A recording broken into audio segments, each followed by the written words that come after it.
Jaya Radha Madhava Kunjali Hari Jaya Radha Madhava Kunjali Hari Jaya Radha Madhava Kunjali Hari Jaya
Swami Srila Prabhupada ki Jai.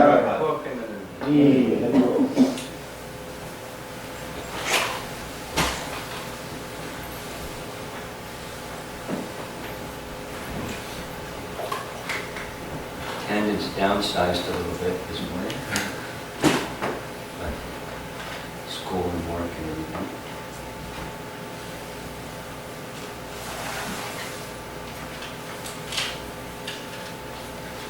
Some people may be exhausted also, like too much bhakti or something.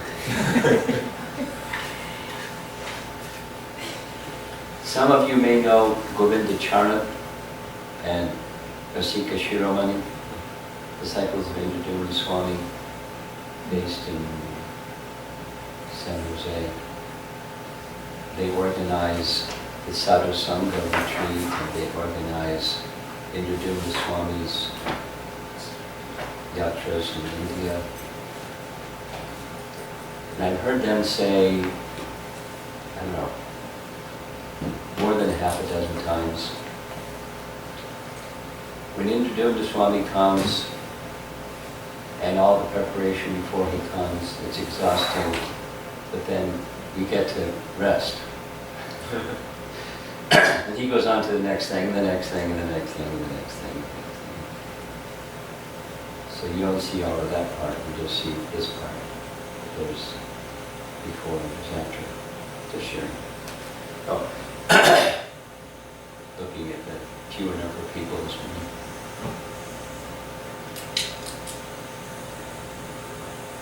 Imagine you're an Oxford professor in Vaishnava studies and you want to teach the world in simple language the message of Bhagavad Gita in terms of Gita values. Is this one that you would choose? I don't know if I would have been so thoughtful to choose this one. But when it comes to the law of karma, there's a lot of noise out there that people that have a problem with it or don't understand it or something.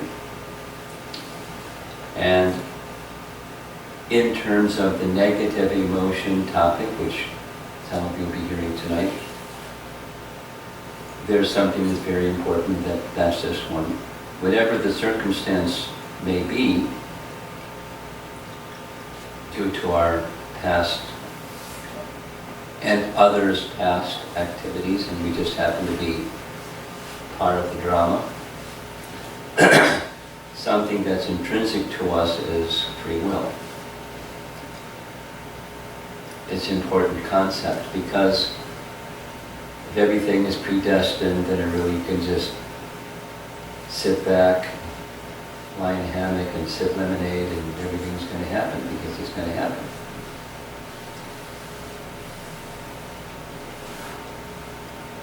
Or there's no, it's another kind of futility. But we're going to touch on the topic, is it a fact? Of course the answer is yes. Do we have a choice? Here's Bhagavad Gita's teaching. Living entities belong to the superior nature or energy. The inferior energy is matter manifested in different elements, namely earth, water, fire, air, ether, mind, intelligence, and false ego. We're very familiar with that text, that portion of Bhagavad Gita. So then again the question, due to conditioned life, they're struggling very hard with the six senses. That's a pretty graphic depiction. I think it's a Broadway production showing somebody struggling with their senses. Very nice way to illustrate Bhagavad Gita 15:7. Same text, being part of the divine grace, the living entity or soul has free will and independence and is eternal and therefore has a choice at every step. So that's us. The little skinny guy, the spark of life within. And at every step there's a choice. But there's always a choice. But are there some circumstances where we feel stuck and that we didn't have any choice. Pretty cool graphic for this message.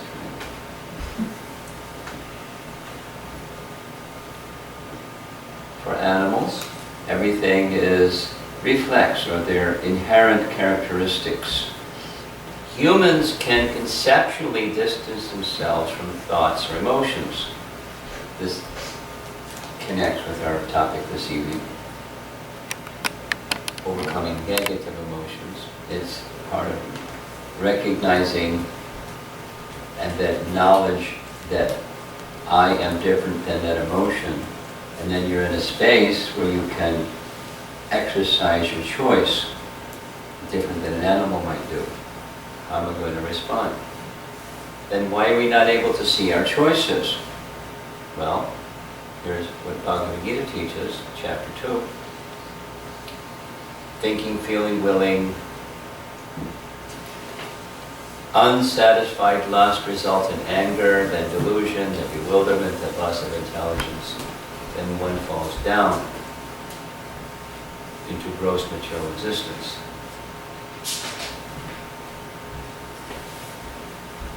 Giriraj Maharaj told a little story. It started, as far as I'm aware at least, it started in Bombay, where Prabhupada began the practice of, in his presence, seated on the Vyasasana, he would call upon different devotees to speak something. You know, after the Jayavada Madhava, Om Namo Bhagavate Vasudevaya, reciting the verse and Pradumna reading the translation, he would call on somebody while he sat there on the Vyasasana. And, you know, they were in the hot seat. Picturing that in your mind, Giriraj Maharaj said, he was explaining something, I forget. He has like this fantastic memory, details of events with Prabhupada. So whatever it was that he was speaking about, he said, then I fell into Maya. And Prabhupada interrupted him. And then you fell into Maya. And then you fell into Maya. You were always in Maya. And he said, yes, sure. So, and then one falls into gross material existence, but we're already there. There may be some exalted souls in our midst that are not already there, but it's a sequence, thinking, feeling, willing. Those are mind functions. So, do we have the capacity? The answer is yes. Do we have the capacity to redirect the thinking, feeling, and willing functions of the mind? And the capacity is innate. That's a human capacity. But part of the human capacity, or ichcha, is to know that you have the capacity. And that the Sankhya function to know, hey, what's going on anyway? So there's who you really are, and there's what's going on, and what's going on is not necessarily who you really are. And so there, with knowledge can come detachment, and with detachment can come greater clarity as to what are my free will option choices. It exists. It's of the soul. It's never taken from the soul at any moment, by any circumstance. And that's powerful. If you remember the bird in the cage and the bird out of the cage image. And we have choices. We're not dependent, we're minutely independent. We're dependent upon Krishna, of course. And we may make some choices, and those choices isn't exactly what happens, because we're not independent. But we have, even when it doesn't happen the way that we thought it would happen or might happen, we still have some choices how to interact with that circumstance, and essentially how to interact in our... The higher position is to interact in our relationship with Krishna. That's the power, the fullest manifestation of power of a living entity. Like I like very much Prabhupada's expression about Narada after he achieves a spiritual body, describing this to Vyas in Canto 1, Chapter 6. He then, spaceman, he calls it. He could travel wherever he wanted. Now, wherever he wanted is wherever there was service for Krishna. That intelligence of Krishna told him, there's some service for you over here, there's some service for you over there, and here's how to say, and here's what to do. And so he was the instrument of Krishna's will. And so that's a free will choice. And with that free will choice, he had unlimited freedom. Now, he restricted the other choices. That's also freedom. But because he restricted those other choices, and because he chose Krishna, then it was just sustainable. The first one was sustainable, saying no to Maya, and then saying yes to Krishna. So the real strength is say yes to Krishna. It takes care of the saying no to Maya.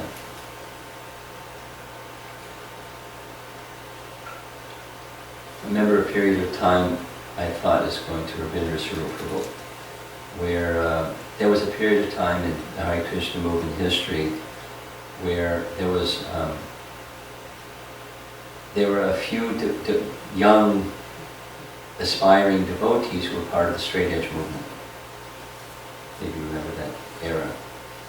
And they were, the straight edge movement is, this loud music, angry and defiant and rah. So Rabindra was a champion of those people. And he wore a t-shirt, declare war on Maya. Just war on Maya, like war on Maya t-shirt. So it's one thing to defy Maya, but guess what? Maya wins. Devi here Shiguna Maya Mama Maya Dorati.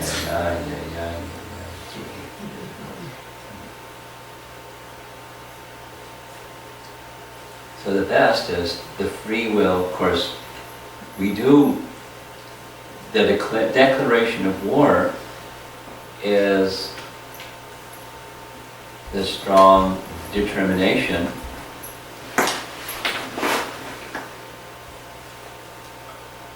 sankalpa of making our connection with Krishna strong.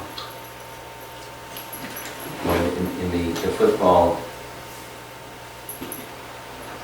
some of my godbrothers, they're very wise, and they say things in interesting ways too.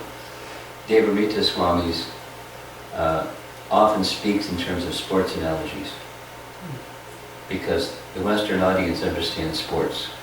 Like Prabhupada would say, if you have $1 million, you can solve your $10, $100 problems. Everyone goes, oh, now I get it.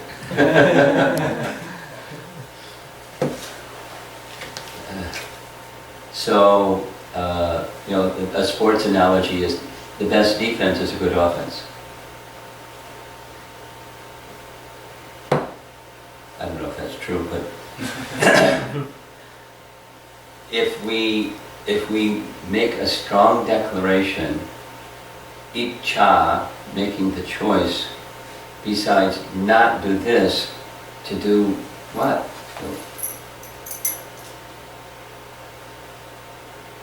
If we from Drishtvandavarte, we can achieve the higher taste, it's not difficult to give up the lesser taste. There's no difficulty.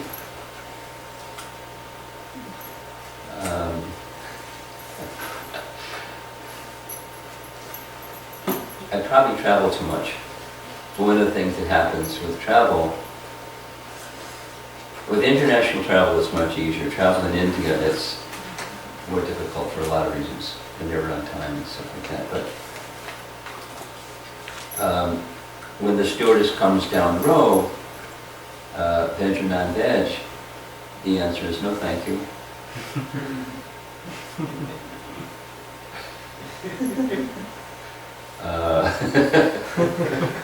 You want vegetarian? No. You want vegetarian? No, thank you. Smile.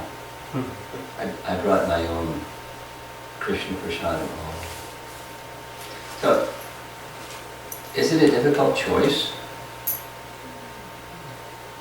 Not a difficult choice. It's not besides principle.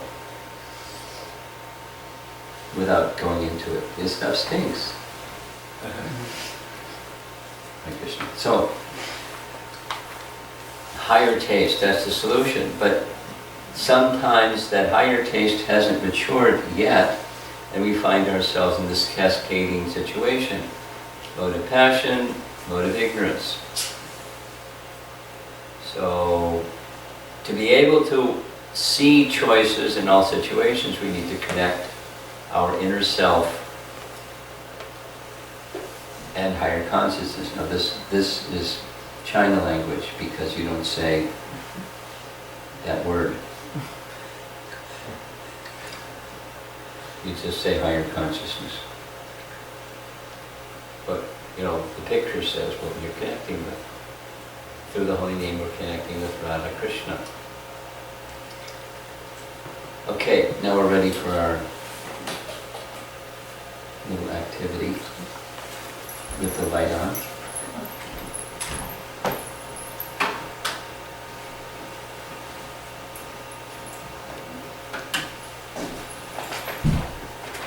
Hare Krishna. So, I'd like to request everyone have a pen and paper. Looks like we're used to that by now. Does somebody not have one? If you need, I have extras. Yes?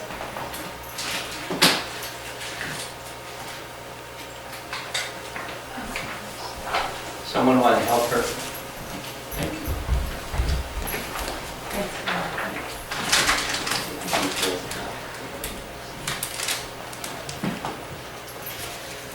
So we're going to go through this. It's a personal exercise again, where it helps to trim some of our thinking. So we can begin. The instructions are up here on the screen. I'd like to request you to think about a time where you felt like you didn't have a choice, you felt stuck. And you can think about this incident and write it down, describe it.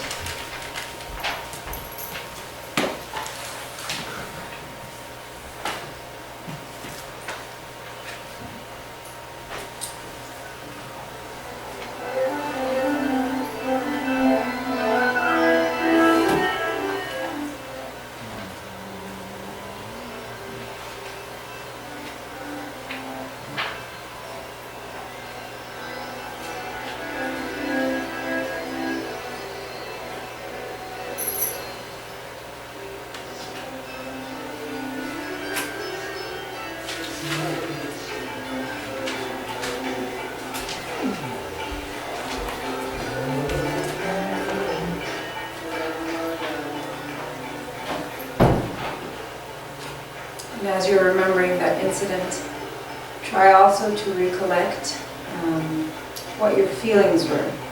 Actually, this could be an incident in the present even. It could be in the past or present as well. So try to contemplate what were your feelings or what are your feelings that you're experiencing.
So now, I'll give you a few more minutes to wrap up.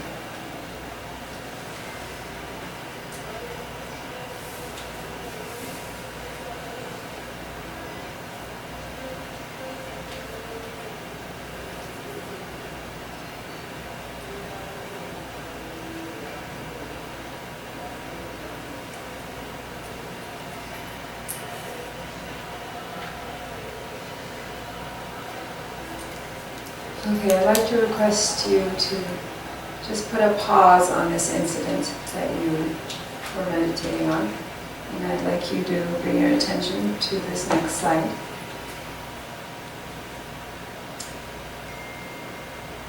So here's some simple techniques or tools that we can use when we're in a situation where we feel stuck. So the first one, it says we can take a pause from that situation, and we can, bring ourselves to a calming situation, like breathing, taking some deep breaths, and this by itself allows us to have a choice. We have the choice to pause in any situation, and we can put ourselves in a situation where we're feeling more calm. Usually when we're in a situation where we feel stuck, where it's kind of intense on both physically, mentally, emotionally, everything. So take a pause and take a few deep breaths. And then observe our feelings. We just went through that right now. And this little diagram, it moves from the mode of goodness to actually transcending the modes. So the next thing we can do is try to connect. So we've paused, we've kind of put ourselves into a more comfortable environment, we're feeling a little more calm, and we're trying to acknowledge our feelings. And then we try to connecting with ourselves and with Krishna. And this is the equal vision value that we learned, trying to understand that we are the spirit soul. We're not our emotions, we're not our mind. We're the spirit soul, and we're part and parcel of Krishna. So we can take a moment to think in this way. And then we can also, we're allowed to connect with others who hopefully there are some spiritual friends as well, other people that we can connect with and share those feelings that we're trying to acknowledge. I've personally found this a great help in processing difficult things, just to verbalize it with somebody else, somebody who can possibly understand, somebody we trust and who can possibly understand or just even listen to us. And now, rising to transcending these modes, we make a choice. We can choose. So we can go through, we can ask the question, is this choice going to help me to connect with Krishna? Or to further go make my spiritual path? When we're making a choice, this is one question we can ask to help us direct that choice, because actually we have many choices. And then we can ask, how can I serve in this situation? Usually when we're in a difficult situation, this is not the question we lean towards, especially when we're going through very intense emotions, feelings, thoughts. But if we move from the space of those intense emotions, that intensity, and through these steps lead up to this question, how can I actually be of service? And when I was thinking about this, it's not that we tend to think about serving others, but we also need to serve ourselves in the sense that, how can I be of service to myself? I am also a spirit soul connected to Krishna, part and parcel of Krishna. earlier when we learned about ahimsa, non-violence, by definition, it's also violence on ourselves, not just others. So how are we violating our own space and our own selves? So that's something to think about as well. So this gives some indication about what we can do when we're in a stuck situation, or if we're feeling distressed and we feel like we do not have a choice. But as Maharaj just explained, we always have a choice. So, yes. Yes. Conclude? You want to say some concluding things? I think I was going to wrap up there.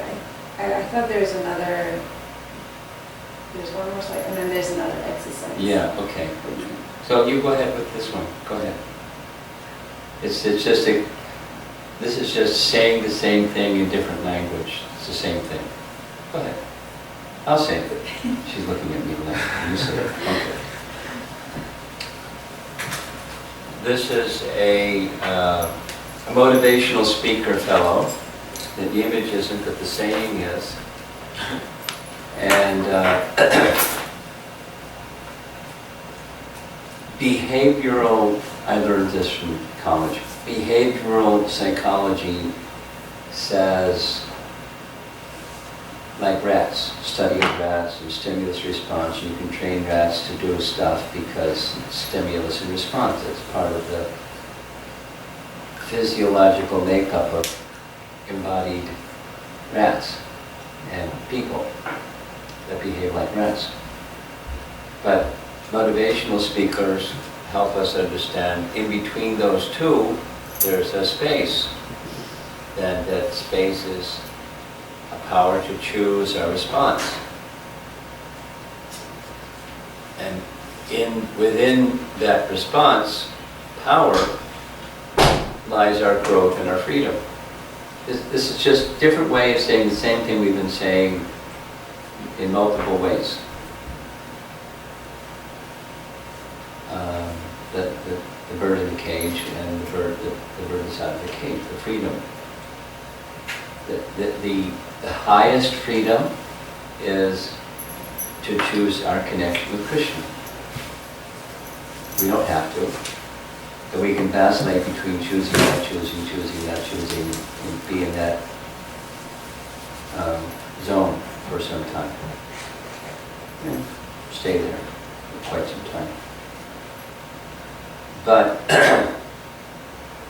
the freedom increases, or our growth and our freedom lies in recognizing we have that space between stimulus and response, and we have the opportunity to make wise, thoughtful, self-beneficial, other-beneficial, pleasing to Krishna choices, even in the most difficult of all circumstances, which is similar to the message of Bhagavad Gita. One who has that connection with Krishna, there's a happiness within that says nothing, Krishna says, nothing can touch them, the greatest calamity. You know, think in the Bhagavatam, the calamities of great souls. We just heard on Sunday where Bhishma Dev was saying to the Pandavas, ordinary people would not have been able to survive the calamities that you've had to endure. But always you are protected. Krishna to the rescue. Krishna sanctions the calamity. So someone can put their hands on their hips and say, what's going on here? They're great devotees. Why is Krishna letting this calamity happen to a great devotee or etc., etc., etc. Something in our life or something in a dear friend's life. I just had this happen with somebody. Nice devotee. Got into this, why did Krishna let this happen to my friend? And it was, one of those things that happens in this world.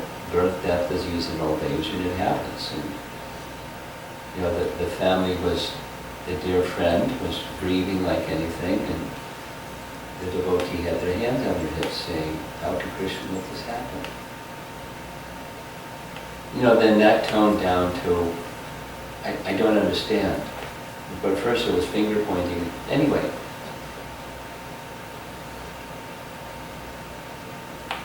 stimulus and then response. We can choose our responses. And Krishna consciousness, or Bhagavad Gita teaches us, we always have the choice. And we saw that nice stoplight diagram. What's going to be pleasing to Krishna, and how to be of service to others, and how to be of service to ourselves in circumstances that are not pleasant, and the emotion flowing from that circumstance that's unpleasant is unpleasant. Our free will isn't taken away. The opportunity to make that is not taken away. And within that, our growth and our freedom. So now we're going to carry on. We paused on the earlier exercise. Now we're going to pick it up again.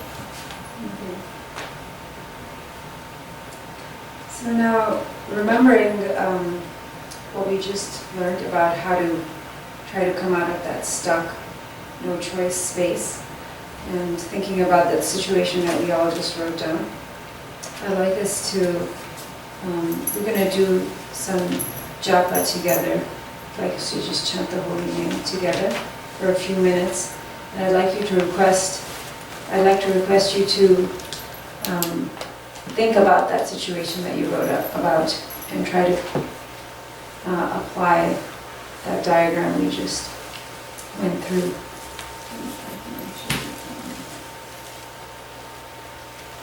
Oh, and then, sorry, this is part of, while we're going through the japa meditation,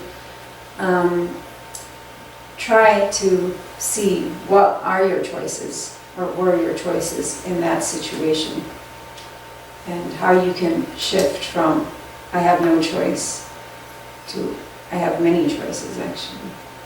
And then we'll reflect on that as we go through the meditation. So I'd like us to chant together in unison, and please try to keep your focus on that situation. We'll just go for a few minutes. Hare Krishna, Krishna Krishna, Hare Hare, Hare Rama, Rama Rama, Hare Hare, Hare Krishna, Krishna Krishna, Hare Hare, Hare Rama, Rama Rama, Hare Hare, Hare Krishna, Krishna Krishna, Hare Hare, Hare Rama, Rama Rama, Hare Hare, Hare Krishna, Krishna, Hare Hare, Hare Rama, Rama Rama, Hare Hare, Hare Krishna, Krishna, Hare Hare, Hare Rama, Rama Rama, Hare Hare, Hare Krishna, Krishna, Hare Hare, Hare Rama, Rama Rama, Hare Hare, Hare Krishna, Krishna, Hare Hare, Hare Rama, Rama Rama, Hare Hare, Hare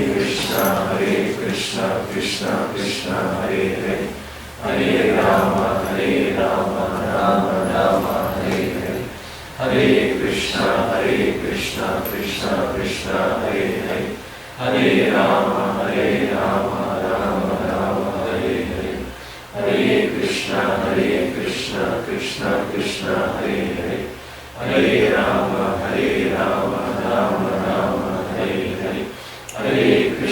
Hare Krishna, Krishna, Hare Hare, Hare Rama, Rama Rama, Hare Hare, Hare Krishna, Krishna, Hare Hare, Hare Rama, Rama Rama, Hare Hare, Hare Krishna, Krishna, Hare Hare, Hare Rama, Rama Rama, Hare Hare, Hare Krishna, Krishna, Hare Hare, Hare Rama, Rama Rama, Hare Hare, Hare Krishna, Krishna, Hare Hare, Hare Rama, Rama Rama,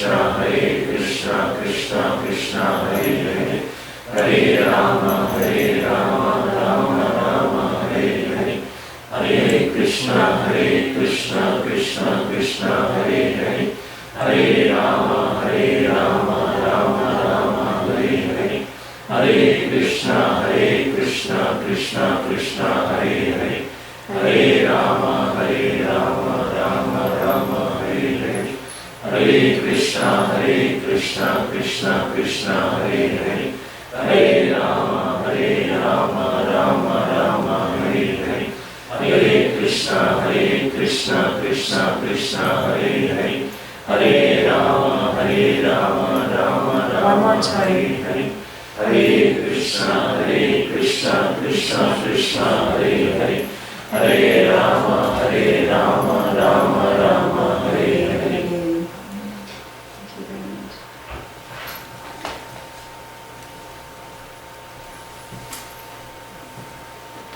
I want to go back.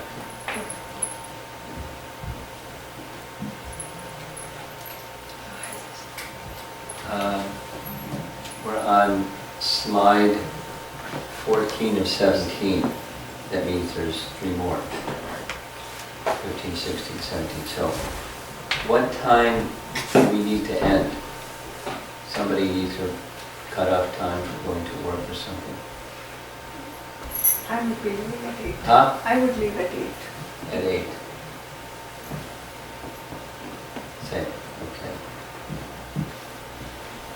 Well, I wanted to share some things, so just put something in that space that sometime right now. Compliments to the person who created this. I didn't. It's one of the qualities of leadership that says credit where credit is due. So the person that did this, the Shatarupa, I gave her the outline and she just did the work. And part of the thing that helped her, my understanding is, I didn't discuss this with her, she took teacher training course part 1 and 2. And in teacher training course part 1 and 2, they introduce this interactive thing. And different ways, it's a modern, but it's also an effective way of teaching along the line of what we started the first day. It's just not just information, but transformation. So appreciation to her. And those that taught the teacher training and created a curriculum, because there are resources available to all of us to help us do what we do better. And not only God knows, we also know we can be doing what we're doing better. We certainly know that people up above us can be doing things better, but we're also can be doing things better. Definitely. So it really helps to take those resources of those that are wise, our village elder personalities, and learn from them. Of course, selectively and according to our nature there and everything, but it'll help the Hare Krishna movement in our little communities here and there become wiser and, more exemplary of the Bhagavad Gita's teachings in the life of Vaishnavism, and thus attract persons just by that character and quality, which is what we've been speaking about. Another comment is that this is, it's universal. I mean, in other words, this was created for an audience in China. I made the presentation 2 different places, one non-devotees and other devotees in China. It's universal. Bhagavad Gita isn't time-bound or culture-bound or language-bound or anything bound. We're human beings.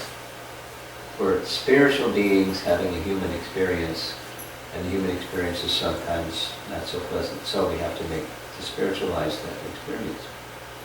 This is very helpful to get there.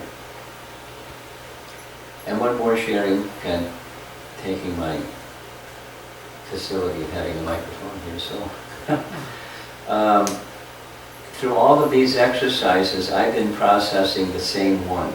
And I didn't realize until we started these exercises how prominent this one has been in my life. And it's not something that happened to me, it's something that happened to another somebody. And, I realized when something happened to somebody that I had choices. But I wasn't looking at the situation properly. Even when considering what the choices were. As soon as I started these kinds of exercises, the opportunities of choices became so much broader. I mean, I was already before this time together, thinking something that I say a lot.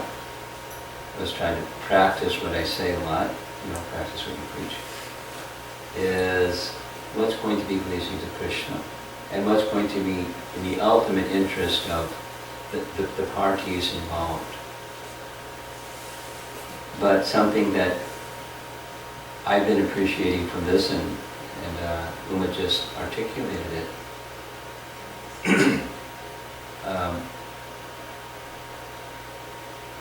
what's, in a spiritual sense, what's a choice that's going to be of benefit to me as I'm selecting my choices, and the benefit to me is not a self-centered one, it's an alignment one.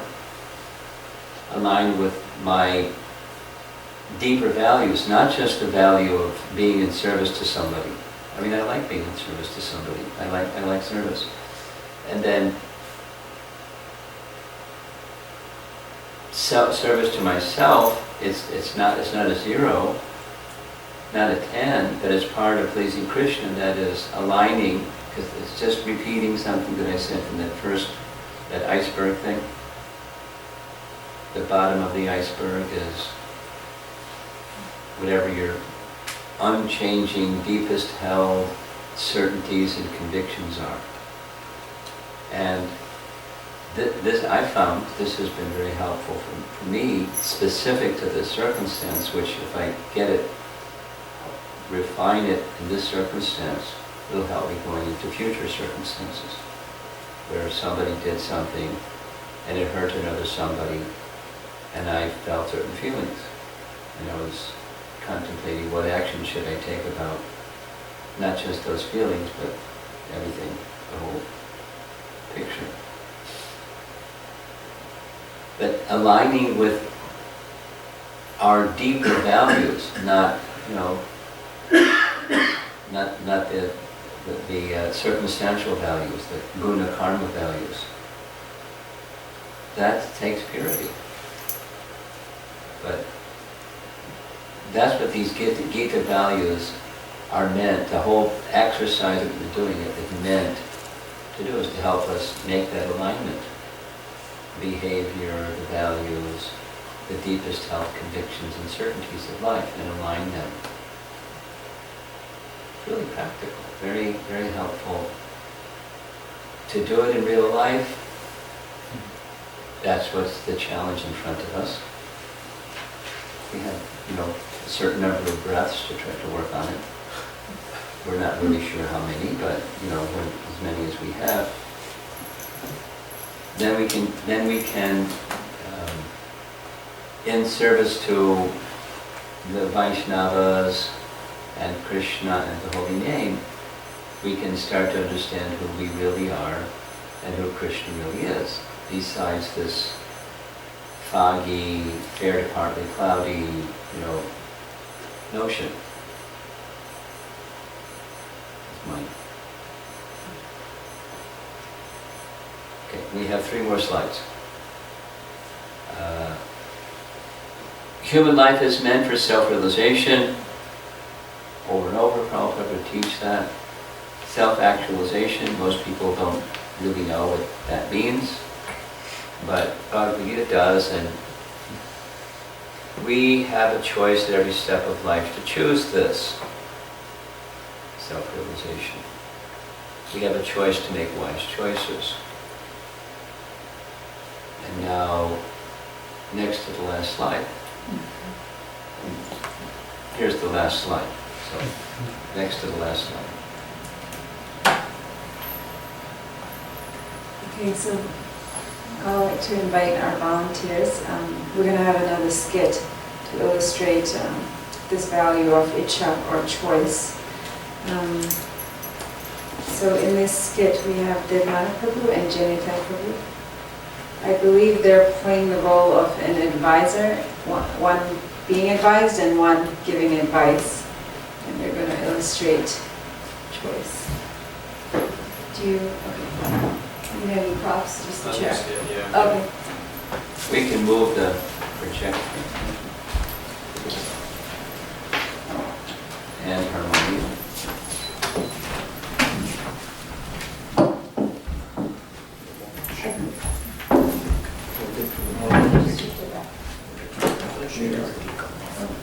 The second.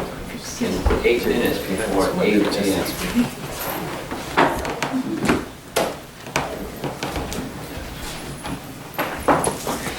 Those of you that were on time, fantastic. And tomorrow we'll start on time. Final day.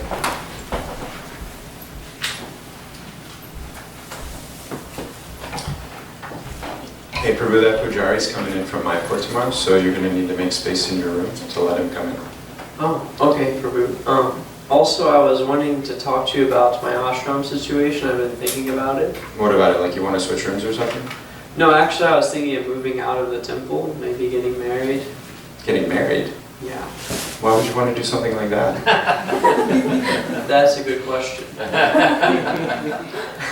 I mean, Prabhupada said if you stay brahmachari, then 70% of your Krishna consciousness is already complete. But if you go into married life, then that's like a deep, dark well. Yeah. And I don't know if the temple can support you if you think that you want to go get married. I'm not sure what we're going to be able to do for you. Yeah. I think you better think about it, but in the meantime, just make sure that there's space for that brahmachari when he comes in, okay? Sure, no problem. Got it. And see.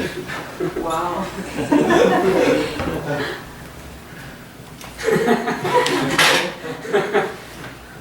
Do you want to do the reflection now or after? I think we can do it after. Okay. Yeah. Hey Prabhu, I was wondering if we could sit and talk about a few things. Sure, that'd be great. Yeah. Mostly what I was curious about was what you thought your long-term ashram situation should be. I've been thinking about that also, and I've been living in the temple for some time, Right. and I'm feeling a bit unsettled living in the ashram. I feel like I need to maybe move forward in life. What do you think that would look like? I'm thinking that I would like to get married and have a family like that. Yeah.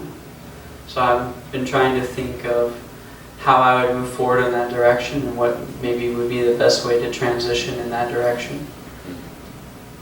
Can I offer some advice in that regard? Yes, thank you.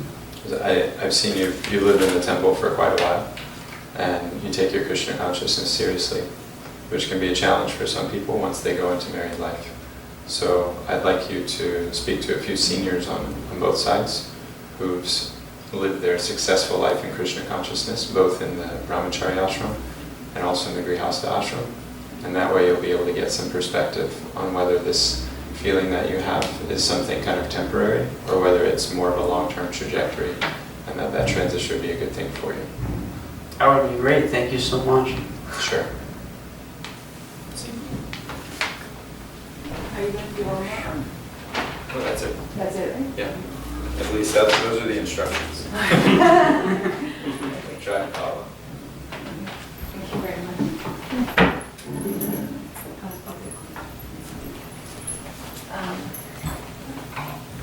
Okay. Any reflections on what we just saw, these two situations that they played out for us?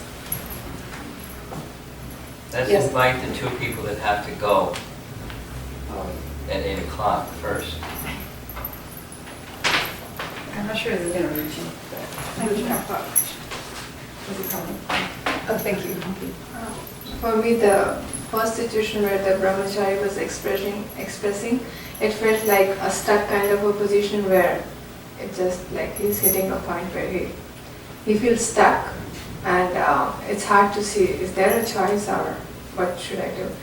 But the second was more kind of an exploration and opening doors for more resources and then seeing what can be the options. And that felt, at least to me, that felt the expression of the brahmachari was more like, okay, so I'm at a stage where I can look for different choices and resources that can help me see what are my choices. Very nice. Thank you. That was already, don't feel like adding anything. You were going to say the same thing she said. Like a part of it. Okay. You wanted to say something, sorry. More or less the same thing. I was Okay, just that's thinking that in the first situation, no choice was given. There was no option to make a choice. And in the second situation, like she was saying, there was option to explore for him what choices he had. Thank you. Is there anything in there? Oh, yeah, go ahead. I felt that in the first situation, the brahmachari did not receive any attention. It was just instruction and requests.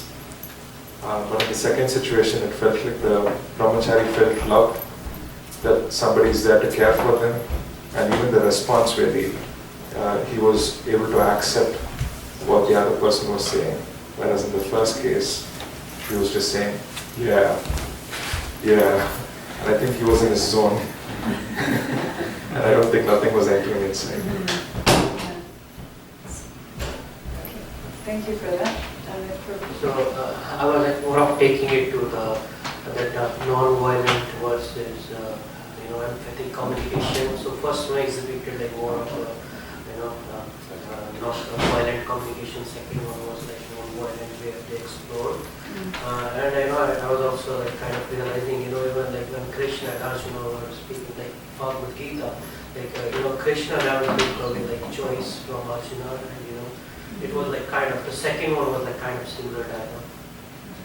Right, really nice correlation, thank you. And also, Okay. In the first situation, it was more of the instructor or the authority was more of passing remarks. One statement like Prabhupada said about what Brahmachari Ashram, about Grihastha Ashram, there was this one remarks. And not necessarily going into the context behind why Prabhupada made that particular statement. But quite contrary, in the second case, there was more of, as Prabhuji mentioned, trying to understand the needs of this brahmachari. And whatever the instruction was being given, it was also, there was a basis behind why, the basis or details being explained into giving that instruction, which was not there in the first case. It was more elaborate. Yeah, really nice. Can I just say something? Yeah. As you were speaking, I was particularly realizing that, in the first situation, the Mahaprabhu is basically seeing Jainendra Prabhu as, you're a resource. You get this ashram, get the ashram ready for this person coming in, that's all I need from you. He wasn't seeing him as a spirit soul. He wasn't acknowledging his existence as an individual. And as you said, thinking about his needs, his feelings. And then in the second situation, he was clearly, caring or accepting this person as a spirit soul. That was very clear in the exchange. Thank you for bringing that up. Yeah. Can I just let him speak and then we can pass it to others to tell me? yeah, just one thing I also noted that in the first situation, the decision was already made, and the pressure was put on the person to go with the decision that is already made. Whereas in the second situation, it was very open. No choice, right? Like, Yeah. in the first one, no choice. It might not reach, sorry. Thank you. I'm just gonna kind of say kind of same thing as you did. So in the first case, it was the other person made it kind of difficult for brahmachari to make a choice because he evaluated already. He said it's deep that Right. well. So that would require from brahmachari to be a little stronger to kind of go against it. And in the second case, it was quite open. Okay, there are seniors who are on this side, there are seniors who are in this ashram. So he didn't make an evaluation. He allowed it to brahmachari to make a choice and actually to explore it, to make an effort. He wasn't like just putting it down. Right, he's actually opening more doors for him, for his own good. Yeah. Right. Yeah, very nice. Thank you so much. Somebody else want to say? There's, what was I thinking just now? There was one thing that in the second scenario that Madhu Prabhu did, which I caught, and it was that he asked the question, can I offer some advice?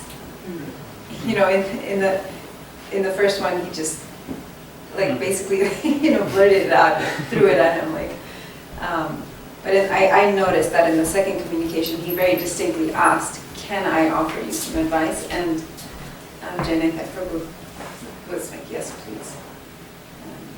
So that was also part of the empathic communication. Any other reflections? Okay. Well, I'd like to thank our volunteers for doing the skit again.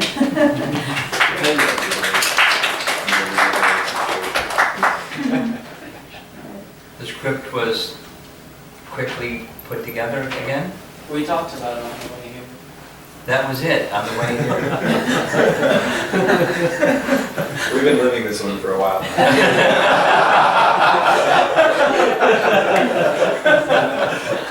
Another reality TV show. Okay. So, we're done for this morning. And those of you that are going to be around, we'll see you this evening. And we're going to be a little yagya over at the Farmington Hills Center. You were away for the weekend, but you're back. We miss you. Yes. We're happy that you're back. Shila Prabhupada Ki Yeah.